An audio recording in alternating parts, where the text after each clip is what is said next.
नमस्कार, न्यूज 18 पंजाब हरियाणा हिमाचल देख रहे हैं आप। मैं हूं अमृत वर्दी। बुलेटिन की शुरुआत करते हैं बड़ी खबर के साथ। तो कोरोना पर सबसे बड़ा वार कल होने जा रहा है। कल से देश के सबसे बड़े टीकाकरण अभियान की शुरुआत होने जा रही है। उससे पहले जगह जगह वैक्सीन पहुंचाई जा रही है। तो गुरुग्राम भी पहुंच गई है कोरोना वैक्सीन की पहली खेप। पटौदी से 5 जिलों में सप्लाई की जाएगी वैक्सीन। पलवल, रेवाड़ी, नूंह, गुरुग्राम में ये सप्लाई होगी। आपको बता दें कि पहली खेप में 85,480 वैक्सीन गुरुग्राम पहुंचाई गई है। कोवैक्सीन की 11,400 डोज भी गुरुग्राम पहुंची है। तो कल से पूरे देश में टीकाकरण की शुरुआत होने जा रही है। खुद प्रधानमंत्री मोदी इस टीकाकरण अभियान की शुरुआत करेंगे और इसके साथ ही जो पुणे के सीरम इंस्टीट्यूट से पिछले दिनों में देश के अलग अलग हिस्सों में, राज्यों में वैक्सीन पहुंचाई गई और उसके बाद अब अलग अलग शहरों में वैक्सीन को पहुंचाने का काम लगभग मुकम्मल कर लिया गया है और सारी तैयारियां हो गई हैं। अब इंतजार किया जा रहा है कल का, क्योंकि कल कोरोना पर सबसे बड़ा वार होगा। कुल मिला के 85,480 वैक्सीन आई है, जो गुड़गांव के डिस्ट्रिक्ट वैक्सीन स्टोर को भी दी जाएगी। इसके अलावा फरीदाबाद, रेवाड़ी, पलवल और नूंह को दी जाएगी। फरीदाबाद को 19,980, रेवाड़ी को 5,670, पलवल को 5,080 और नूंह को 7,120। और कोवैक्सीन जो हम रिसीव करने जा रहे हैं उनमें से 4,200 फरीदाबाद को, 4,200 गुड़गांव को और 3,000 जो है वो पलवल जिले को दी जाएगी। तो गुरुग्राम से कोरोना वैक्सीन फरीदाबाद भी पहुंची, जहां सिविल अस्पताल बादशाह खान में वैक्सीन को रखा गया है। फरीदाबाद के उपायुक्त ने अस्पताल पहुंचकर कोरोना वैक्सीन को रिसीव किया। इस मौके पर civil surgeon doctor Randeep Punia और स्वास्थ्य कर्मचारी मौजूद रहे। तो वहीं दूसरी तस्वीर आपको पानीपत की दिखा रहे हैं, जहां सिविल अस्पताल में कोविशील्ड की 6,660 डोज पहुंची है। आज यहां से 4 सेंटर में वैक्सीन पहुंचाई जाएगी और आपको यह भी बता दें कि शनिवार से सिविल अस्पताल समेत 5 सेंटर्स पर टीकाकरण होगा और पहले चरण में सरकारी और प्राइवेट अस्पतालों के डॉक्टर, स्टाफ और जो फ्रंटलाइन वॉरियर्स हैं उनको ही टीका लगाया जाएगा। तो कोरोना वैक्सीन की खेप जो है वो जगह जगह पहुंचनी शुरू हो गई है, मिल गई है वैक्सीन और अब कोरोना पर सबसे बड़ा वार कल होने जा रहा है। टीकाकरण की शुरुआत कल से होगी। देखिए, सबसे ज़्यादा प्रभावित जिलों में से हमारा ज़िला था और यहाँ पर बहुत सारे केसेस यहाँ पर आए। अल्टीमेटली उसका इलाज ये था कि लोग जो नॉर्म्स है सोशल डिस्टेंसिंग उसको फॉलो करें। लोगों ने ऐसा किया, काफ़ी कम हो गया। और अब सबसे बड़ी जो कारगर हथियार हो सकता है इसके खिलाफ वो वैक्सीनेशन ही है और वो हमारे पास पहली खेप आ गई है। तो हमारा जो पहला ग्रुप है जिनको प्रायोरिटाइज किया गया था हेल्थ वर्कर्स का, उनको ये वैक्सीन दी जाएगी और उसके बाद में 3 चरण में और जो प्रायोरिटीज़ हैं उनको दिया जाएगा। तो ये एक अच्छी बड़ी खुशखबरी है। तो वहीं अलग अलग राज्यों में जब कोरोना वैक्सीन की खेप पहुंचनी शुरू हो गई है तो पंजाब को भी अपनी पहली खेप मिल गई है। शनिवार से पूरे देश में टीकाकरण अभियान की शुरुआत होने जा रही है और टीकाकरण की सभी तैयारियां पूरी कर ली गई हैं। बठिंडा में 12,156 लोगों का रजिस्ट्रेशन किया गया है। 9,700 वैक्सीन की डोज गुरदासपुर भी पहुंच गई है। तो पंजाब के अलग अलग हिस्सों में भी कोरोना वैक्सीन को पहुंचा दिया गया है और अब कल से फ्रंटलाइन वॉरियर्स पर सबसे पहले टीकाकरण की शुरुआत की जाएगी और उसके बाद जो लोगों को, आम लोगों को ये वैक्सीन दी जाएगी। तो फिलहाल फ्रीजर में इसको स्टोर करके रखा गया है। चंडीगढ़ के सेक्टर 24 से पंजाब के अलग अलग जगहों पर ये वैक्सीन ट्रकों के जरिए पहुंचाई गई है और हर शहर को अपने हिस्से की वैक्सीन अब मिलनी शुरू हो गई है।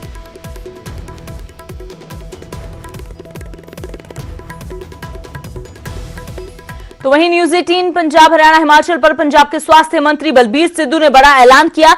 स्वास्थ्य मंत्री ने कहा कि पंजाब में सभी को फ्री में कोरोना वैक्सीन मिलेगी। जी हां, साथ ही बलबीर सिद्धू ने केंद्र सरकार पर निशाना साधा और कहा कि मुफ्त में वैक्सीन देने के अपने वादे से केंद्र सरकार पलट रही है। सर, जिवें सरकार ਦੇ ਵੱਲੋਂ ਵੀ ਇਹ ਬਿਆਨ ਆਇਆ ਸੀਗਾ ਕਿ ਪਹਿਲਾਂ ਮੁਫਤ ਦਿੱਤੀ ਜਾਏਗੀ, ਲੇਕਿਨ ਫਿਰ ਆਇਆ ਕਿ ਫਰੰਟ ਲਾਈਨ ਵਰਕਰਸ ਦੇ ਲਈ ਮੁਫਤ ਹੋਏਗੀ। ਪੰਜਾਬ ਦੇ ਵਿੱਚ ਕੀ ਆਮ ਲੋਕਾਂ ਨੂੰ ਪੇ ਕਰਨਾ ਹੋਏਗਾ ਇਸ ਦੇ ਲਈ, ਤੇ ਅਗਰ ਪੇ ਕਰਨਾ ਹੋਏਗਾ ਕੀ ਪੇ ਕਰਨਾ ਹੋਏਗਾ? ਦੇਖੋ, ਪਹਿਲੀ ਗੱਲ ਤਾਂ ਸਾਡੇ ਸੀਐਮ ਸਾਹਿਬ ਨੇ ਪਹਿਲੇ ਦਿਨ ਤੋਂ ਡੇ 1 ਤੋਂ ਇਹ ਗੱਲ ਕੀਤੀ ਹੈ ਕਿ ਵੀ ਅਸੀਂ ਜਿਹੜੀ ਕੋਵਿਡ ਦਾ ਟ੍ਰੀਟਮੈਂਟ ਉਹ ਟੋਟਲੀ ਫ੍ਰੀ ਹੈ। ਹੁਣ ਵੀ ਮੈਂ ਇਹ ਗੱਲ ਕਹਿਣੀ ਚਾਹੁੰਦਾ, ਸਾਡੀ ਸਰਕਾਰ ਵੱਲੋਂ ਕੋਈ ਪੈਸਾ ਚਾਰਜ ਨਹੀਂ ਕੀਤਾ ਜਾਊਗਾ, ਫ੍ਰੀ ਆਫ ਕਾਸਟ ਲਾਈ ਜਾਏਗੀ। ਪਰ ਮੈਂ सेंटर गौरमेंट ਨੂੰ ਇਹ ਕਹਿਣਾ ਜਿਹੜਾ ਉਹਨਾਂ ਦਾ ਡਬਲ ਫੀਸ ਨਹੀਂ ਹੋਣਾ ਚਾਹੀਦਾ। ਇੱਕ ਘੰਟਾ ਪਹਿਲਾਂ ਉਹ ਕੁਝ ਕਹਿੰਦੇ ਨੇ, ਘੰਟੇ ਬਾਅਦ ਆਪਣਾ ਜਿਹੜਾ ਚੇਂਜ ਕਰਦੇ ਨੇ, ਜਿਹੜਾ ਉਹਨਾਂ ਦਾ ਵਰਤਾਰਾ ਹੈਗਾ ਉਹ ਗਲਤ ਹੈਗਾ। ਬਲਕਿ ਸੈਂਟਰ ਨੂੰ ਇਸ ਵੇਲੇ ਇੱਕ ਫਾਦਰ ਵਾਲਾ ਰੋਲ ਪਲੇ ਕਰਨਾ ਚਾਹੀਦਾ ਕਿ ਉਹ ਸਾਰੇ ਲੋਕਾਂ ਦੀ ਉਮੀਦ ਸੈਂਟਰ ਤੇ ਹੁੰਦੀ ਹੈ। ਜਦੋਂ ਕੋਈ ਤਿੰਨਾ ਟੈਕਸ ਰੈਵਨਿਊ ਸਾਰਾ ਇਕੱਠਾ ਹੁੰਦਾ, ਕਲੈਕਟ ਹੁੰਦਾ, ਸਾਰਾ ਸੈਂਟਰ ਕੋਲ ਹੋ ਜਾਂਦਾ ਹੈ ਔਰ ਸੈਂਟਰ ਦੀ ਡਿਊਟੀ ਵੀ ਬਣਦੀ ਹੈ ਕਿ ਉਹ ਸਾਡੀ ਮਦਦ ਕਰੇ। ਸਾਡੀ ਕਰੋਨਾ ਦੇ ਵਿੱਚ ਸੈਂਟਰ ਨੇ ਕੋਈ ਮਦਦ ਨਹੀਂ ਕੀਤੀ ਜਦੋਂ ਕੋਈ ਕਰਨੀ ਬਣਦੀ ਸੀ, ਲੇਕਿਨ ਹੁਣ ਉਹਨਾਂ ਨੂੰ ਚਾਹੀਦਾ ਕਿ ਜਿਹੜੀ ਕੋਵਿਡ ਇਕੱਲੇ ਪੰਜਾਬ ਨੂੰ ਨਹੀਂ, ਸਮੁੱਚੇ ਸਾਰੇ ਹਿੰਦੁਸਤਾਨ ਦੇ ਸਟੇਟਸ ਨੂੰ ਫ੍ਰੀ ਦੇਣੀ ਚਾਹੀਦੀ ਹੈ। ਤਾਂ ਪੰਜਾਬ ਖਰਚਾ ਖੁਦ ਚੱਕੇਗਾ। ਅਸੀਂ ਜੇ ਕੋਈ ਪੈਸਾ ਖਰਚ ਹੁੰਦਾ ਹੈਗਾ ਤਾਂ ਉਹ ਅਸੀਂ ਸਾਡੀ ਸਰਕਾਰ ਉਹਨੂੰ ਬੇਅਰ ਕਰੇਗੀ। ਤਾਂ 16 ਤਰੀਕ ਨੂੰ ਲਾਂਚ ਹੋਣੀ ਹੈ ਕੋਵਿਸ਼ੀਲਡ ਵੈਕਸੀਨ। ਪੰਜਾਬ ਦੇ ਵਿੱਚ ਪਹਿਲਾ ਲਾਟ ਆ ਚੁੱਕਿਆ ਤੇ ਜਿਵੇਂ ਸਰ ਨੇ ਦੱਸਿਆ ਕਿ ਪਹਿਲਾਂ ਹੈਲਥ ਵਰਕਰਸ ਨੂੰ, ਫਰੰਟ ਲਾਈਨ ਵਰਕਰਸ ਦੇ ਲਈ ਇਹ ਵੈਕਸੀਨ ਹੋਏਗੀ, ਉਹਨਾਂ ਦੀ ਬਕਾਇਦਾ ਕੰਸੈਂਟ ਲਈ ਜਾਏਗੀ। ਫਿਰ 50 ਸਾਲ ਤੋਂ ਉੱਪਰ ਦੇ ਜਿਹੜੇ ਲੋਕ ਨੇ ਉਹਨਾਂ ਨੂੰ ਵੈਕਸੀਨ ਲਾਈ ਜਾਏਗੀ। ਉਹ ਵੀ ਪੋਰਟਲ ਦੇ ਉੱਤੇ ਜਾ ਕੇ ਵੈਕਸੀਨ ਦੇ ਲਈ ਲਗਾਉਣ ਦੇ ਲਈ ਅਪਲਾਈ ਕਰ ਸਕਦੇ ਨੇ ਤੇ ਫਿਰ ਉਸ ਤੋਂ ਬਾਅਦ डाउन द लाइन सारे जड़े लोग ने उन्होंने लिए अवेलेबल। तो पंजाब के लोगों के लिए ये बड़ी खबर है कि पंजाब के लोगों को मुफ्त में वैक्सीन दी जाएगी। तो वहीं जालंधर में भी वैक्सीन की जो खेप है वो पहुंच चुकी है। यहां वैक्सीन की 16,490 डोज पहुंची है। Civil surgeon doctor Balvinder Singh के मुताबिक जालंधर शहर में 16 और आसपास 13 केंद्र बनाए जाएंगे। वहीं कड़ी सुरक्षा के बीच मोगा में भी कोरोना वैक्सीन पहुंच चुकी है। मोगा की वैक्सीन जो पहुंची है उसमें 2600 डोज है। पहले चरण में 1170 फ्रंटलाइन वर्कर्स को वैक्सीन लगाई जाएगी और उसके बाद धीरे धीरे जो बाकी फ्रंटलाइन वॉरियर्स हैं उनको ये वैक्सीन दी जाएगी। तो जालंधर को भी अपनी वैक्सीन मिल गई है। ऐसे ही पंजाब के अलग अलग हिस्सों में कोविशील्ड वैक्सीन पहुंचना शुरू हो गई है।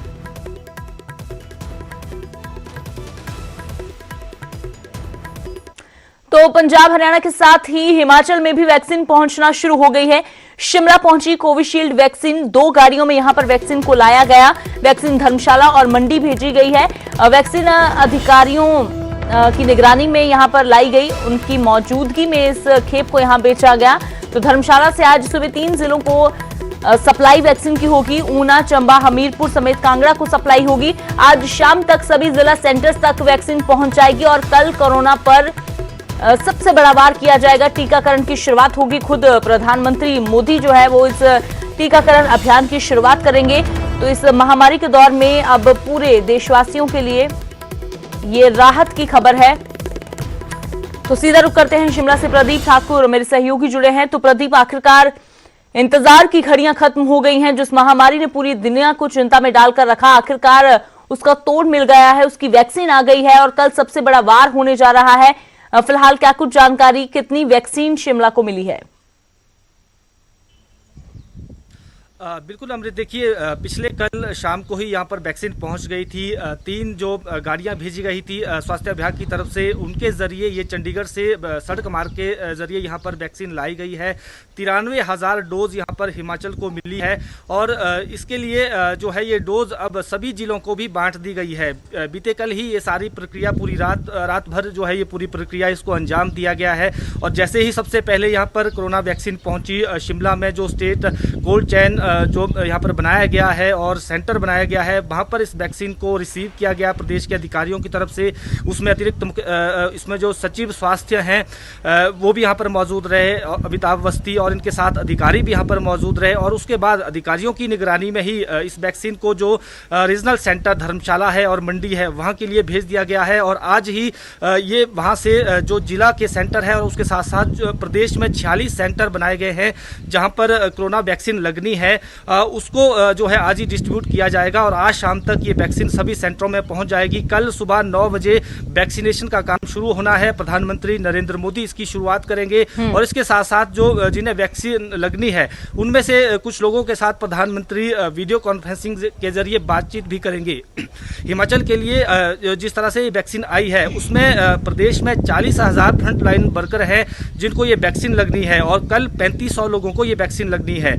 उसमें सफाई कर्मचारी भी शामिल है और उनके साथ साथ जो पैरामेडिकल स्टाफ है, डॉक्टर्स हैं, पुलिस के कर्मचारी हैं, उन सभी को ये वैक्सीन लगनी है। और 8 से 10 दिन का ये पूरा अभियान होगा। और क्योंकि 2 डोज लगनी है, पहली डोज जो है वो कल लगेगी और दूसरी डोज जो उसके 28 दिन बाद जिनको जिस तरह से उनको डोज लगनी है उस हिसाब से 28 दिन बाद उनको अगली डोज लगनी है। तो कुल मिलाकर 93,000 डोज यहाँ पर आई है, यानी 80,000 डोज का इस्तेमाल होगा। लेकिन अगर कहीं कोई खराब डोज हो जाती है तो बाकी के लिए जो है वो बैकअप के लिए भी अतिरिक्त डोज है वो भेजी गई है। तो ऐसे में अब एक इंतजार, जो लंबा इंतजार था, वो खत्म हो गया है। और जिस तरह से कोरोना ने पूरे देश को हिलाकर रख दिया, हिमाचल प्रदेश की भी बात करें, आर्थिक गतिविधियों को पूरी तरह से तहस नहस कर दिया था, अब कहीं ना कहीं जीवन पटरी पर शुरू हो गया है। और इस बीच वैक्सीनेशन का काम शुरू होना, ये भी एक अच्छी खबर तो प्रदीप, एक और बात जानना चाहेंगे कि अब जैसे जैसे वैक्सीन पहुंचना शुरू हो गई है तो राज्य सरकारों की ओर से अपने स्तर पर फैसला लिया जा रहा है कि प्रदेशवासियों को मुफ्त में वैक्सीन दी जाएगी। पंजाब की ओर से यह ऐलान किया गया, दिल्ली की ओर से यह ऐलान कर दिया गया है, केरल की ओर से पहले ही फैसला ले लिया गया था, ओडिशा की सरकार, और ऐसे कई राज्य हैं जिन्होंने अपनी प्रदेशवासियों को मुफ्त में वैक्सीन देने का ऐलान कर दिया है। तो हिमाचल सरकार फिलहाल क्या इस पर विचार कर रही है? देखिए, अभी तक हिमाचल प्रदेश सरकार ने इसको लेकर कोई विचार नहीं किया है, ना कोई इसको लेकर कोई बैठक हुई है कि हिमाचल में किसको ये वैक्सीन मुफ्त में दी जानी है और किसको नहीं।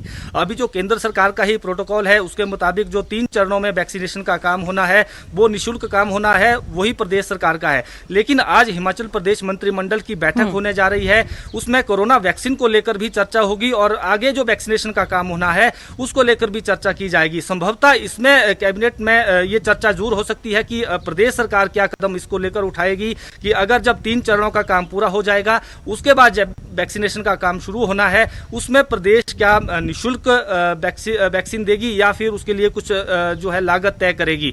लेकिन अभी तक सरकार की तरफ से ऐसा कोई फैसला नहीं किया गया है और आज की बैठक को लेकर उम्मीदें है कि आज इसमें कुछ निर्णय हो सकता है या इसको लेकर चर्चा भी हो सकती है। जी अमृत।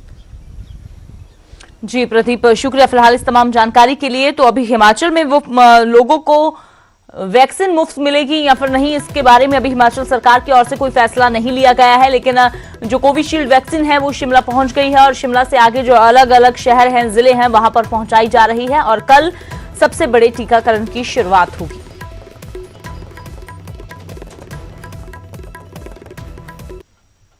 तो अगली बड़ी खबर का रुख करते हैं, बात करते हैं किसानों की। किसानों का आंदोलन जहां एक और जारी है, 51 दिन में पहुंच गया है किसानों का आंदोलन। तो वहीं आज केंद्र और किसानों के बीच बातचीत फिर से होने जा रही है।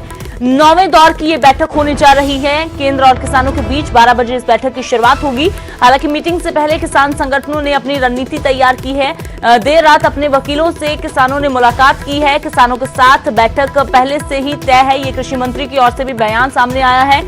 तो कृषि मंत्री की ओर से ये भी उम्मीद जताई जा रही है कि इस बैठक में कोई हल की तरफ जरूर बढ़ेंगे किसान और सरकारें। लेकिन दूसरी ओर किसानों की ओर से साफ तौर पर यही कहा जा रहा है कि कानून रद्द से कम उन्हें कुछ भी मंजूर नहीं है। तो ऐसे में अब सुप्रीम कोर्ट की एंट्री भी हो चुकी है। सुप्रीम कोर्ट ने इन कानूनों के इम्प्लीमेंटेशन पर रोक लगा दी है और उसके बाद फिलहाल आज ये मीटिंग होने जा रही है। इस मीटिंग में क्या कुछ रहता है, क्या कुछ होता है, बातचीत आगे बढ़ती है, ये देखना काफी अहम है। हमारा फैसला है, वहाँ मीटिंग में जो होगा गवर्नमेंट कैसे बिहेव करेगी वहाँ तय करेंगे ऑन द स्पॉट ही। क्योंकि गवर्नमेंट ने कहा है कि अगर वो आएंगे तो मिल लेंगे, इस तरीके का ये गवर्नमेंट ने आप ही फिक्स किया है। अगर कहा है तो आएंगे, मिल लेंगे, हम जाएंगे तो उनको मिल लेंगे। हाँ तो बात करेंगे सरकार से शुक्रवार को, बात ही तो करने जा रहे हैं हम और समाधान निकाल लेंगे, बात से ही समाधान निकलेगा। जिस तरीके से सरकार बार बार कह रही है कि हम लोग मीटिंग कर रहे हैं, सुप्रीम कोर्ट का इंटरफेयर भी बात हो गया है बीच में, तो क्या कहना है कि कुछ हल निकल पाएगा सरकार से बातचीत में इस बार? देखो, सरकार ही कानून वापसी लेगी, एमएसपी पे कानून ही सरकार बनवाएगी। तो दोनों चीज सरकार से निकलेगा। स्वामीनाथन कमेटी की रिपोर्ट को भी सरकार को ही लागू करना है तो करेंगे। तो वहीं आज किसानों के पक्ष में कांग्रेस हल्ला बोलने जा रही है, कांग्रेस प्रदर्शन करने जा रही है। देश भर में राजभवन का घेराव किया जाएगा। पंजाब में पंजाब कांग्रेस के अध्यक्ष सुनील जाखड़ के नेतृत्व में पंजाब कांग्रेस का प्रदर्शन होगा। आज गवर्नर हाउस का घेराव करेंगे कांग्रेसी कार्यकर्ता। कांग्रेस भवन से ये कांग्रेस का मार्च शुरू होगा। तो वहीं हरियाणा कांग्रेस भी गवर्नर हाउस का घेराव करेगी। तो कांग्रेस का कहना है कि किसानों के हक के लिए, उनकी मांगों के लिए, उनका साथ देने के लिए आज हम हल्ला बोलने जा रहे हैं। तो आज देश भर में कांग्रेस की ओर से प्रदर्शन किया जाएगा। पंजाब में सुनील जाखड़ की जो नेतृत्व और इसी के साथ हरियाणा और साथ में जो बाकी राज्य हैं वहां पर भी कांग्रेस आज प्रदर्शन करेगी।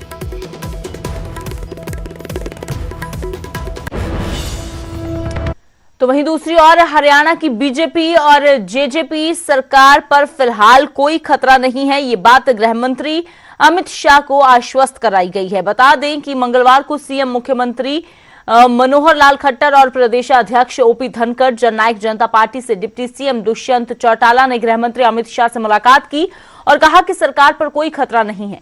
हरियाणा में गठबंधन सरकार और मजबूती के साथ आगे बढ़ेगी। सीएम मनोहर लाल और डिप्टी सीएम दुष्यंत चौटाला किसानों की नाराजगी दूर करने के साथ उन्हें सशक्त करने में जुटेंगे। फिलहाल कोई नया ऐसा कदम नहीं उठाया जाएगा जिससे किसानों के विरोध की चिंगारी भड़के।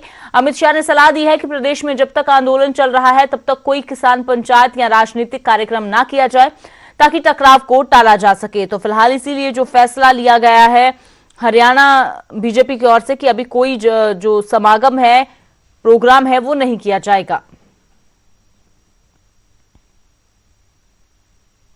जी ने कुछ कहा कि करना था या नहीं करना था, या आगामी कार्यक्रम कोई अब सरकार को करने चाहिए सार्वजनिक, क्योंकि सीआईडी रिपोर्ट भी आई थी उसमें भी कहा गया कि सार्वजनिक कार्यक्रम नहीं, अभी हम कोई सार्वजनिक कार्यक्रम कुछ नहीं करेंगे।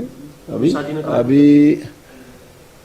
नहीं, अमित शाह जी का भी यही सुझाव है कि अभी ठीक है, जब तक ये आंदोलन है उसमें बातचीत चल रही है तो ठीक है, बातचीत के द्वारा हल हो जाना चाहिए और उसमें थोड़ा सा से इस प्रकार के कार्यक्रम से हम उसकी अनदेखी करेंगे। पार्टी स्तर पे नहीं करेंगे, सरकार स्तर पे सर?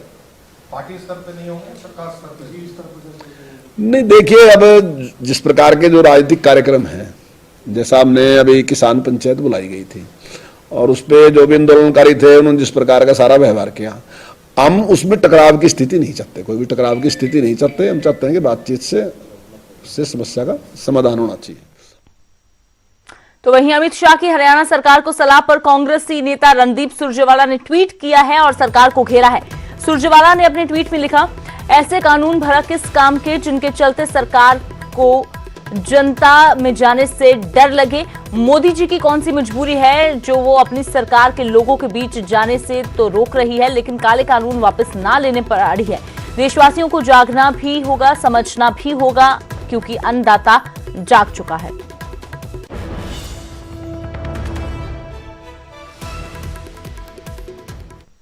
तो उधर भूपेंद्र सिंह हुड्डा की माने तो बीजेपी जेजेपी गठबंधन की सरकार जनता का विश्वास खो चुकी है। सरकार से ज्यादातर विधायक अब भी नाराज हैं।